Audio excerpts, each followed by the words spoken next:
What does relegation cost to a football club? The last weekend of the Premier League season will see 3 clubs drop down to the Championship. Southampton are already guaranteed after a dismal season, a game-changing event for those who suffer relegation, and an exit from the richest league in the world. Everton, who are a founding member of the Football League in 1888, have not been relegated since 1951. 2015 Premier League champions Leicester are also in the mix, with Leeds also hoping to avoid the drop. But what does that drop actually mean for a club? It's severe, even with parachute payments. If we take a look at Leicester City, for example, in 2022, they generated £215 million worth of income. That is going to drop to somewhere in the region of 70 to 80, should they be relegated to the Championship. The reason for that is that the Premier League is watched in 198 different countries around the world, and everybody is scrambling to get the contract from the Premier League because Premier League TV means more subscribers. It's as simple as that. It comes down to economics, and no disrespect to the Championship, it's a fantastic product, as anybody supports the club or has had their club play in there at any time will confirm. Middlesbrough versus Reading on a Tuesday night ain't going to cut it in Indonesia or Atlanta or Melbourne as far as viewing figures are concerned. Whereas if it's Chelsea versus Manchester United, if it's Manchester City versus Liverpool, then there's a huge amount of attention. So it's a very significant financial hit. And on top of that, footballers come and go at clubs, but there's people that will have worked at those clubs for many, many years. So if we take a look at Aston Villa, for example, when they were relegated from the Premier League in 2016, that resulted in 140 full-time staff and around about 400 part-time staff losing their jobs. And it's the human cost, which I think is ignored when we talk about relegation. It upsets the fans. The fans will still watch. What it means is a crushing blow on budget. Even with parachute payments, it's so difficult for Norwich City to then take that step up again. The mood is, of course, really, really low. And one of the things that Norwich have been hit by, again, we're a very unique club in the sense of that we are the biggest. I think it's now factual that we are now the biggest yo-yo club of all time, right? We've gone up and down so many times. And so what it's meant this season is we've been hit with like a big expectation wave. We've definitely suffered from what I would call a relegation hangover. Going down for a season is bad enough, but the Championship is a notoriously difficult league to get promoted from. Fear of the drop into the black hole is very real, and merely having a big supporter base and a proud history is not enough to prevent an extended stay out of the top flight.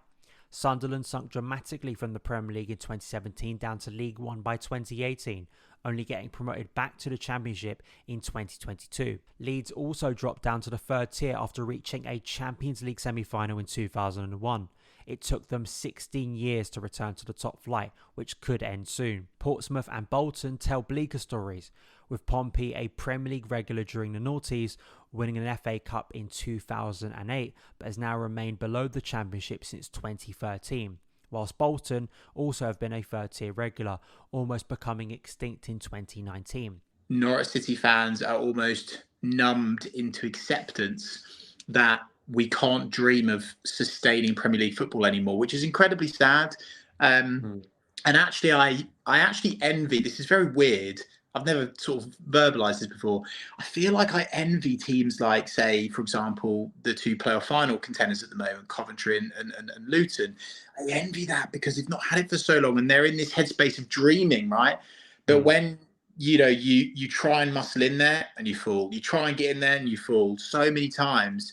There's only so many times where you can do it. And you're like, actually, do you know what? Even with parachute payments, it makes it incredibly difficult. Of course, teams buck the trend, but they've got so much more money than Norwich City. And so, yeah, it's a real mindset conundrum and challenge. Ultimately, I feel like football is fundamentally broken, not just at the top level because of all of the swashes of cash, but I'm actually referencing the teams towards the bottom as well. I think if you cast your mind back to perhaps 5 seasons ago, I think it was even then still possible to sustain Premier League football as perhaps a newly promoted Premier League team. I think now it's near on impossible. You look at Nottingham Forest, for example; they're still on the edge of glory right now as we speak. They spent over £100 million. £100 million, and our owners are worth 25 million. It's and I laugh because it is literally laughable. It's a very, very tough job. But there is another side to relegation that impacts those in the Championship. A little phrase you may have heard of called parachute payments. What are they, and how do they impact the clubs going down? Well, parachute payments were introduced. It was around about 2006, 2007, on the back of the Premier League had been spectacularly successful, and the EFL had been modestly successful, and therefore the gap between the Premier League and the Championship had grown and grown. And there was huge issues for those clubs who were being relegated from the Premier League, in the sense of, I mentioned that Leicester would potentially have a 2/3 reduction in their income should they be relegated. That's including parachute payments. It would be far worse. So I've spoken to some chief executives of clubs and other people at clubs, and they say we can get relegation clauses into players' contracts, but they're normally in the region of 20 to 25%. If there were no parachute payments, they would have to be 80%. And the trouble is, as one executive said to me, we're in January. The window's taking place. I'm trying to sign a striker for £15 million. I can offer him 50 grand a week, and if we get relegated, 25% pay cut, that would take it down to 37.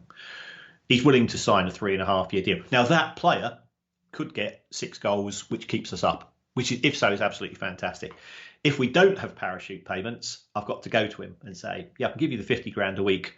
We've got 16 or 17 games left this season, and you've got to take an 80% pay cut in 6 months.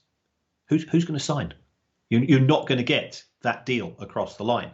So parachute payments are there to protect Premier League clubs.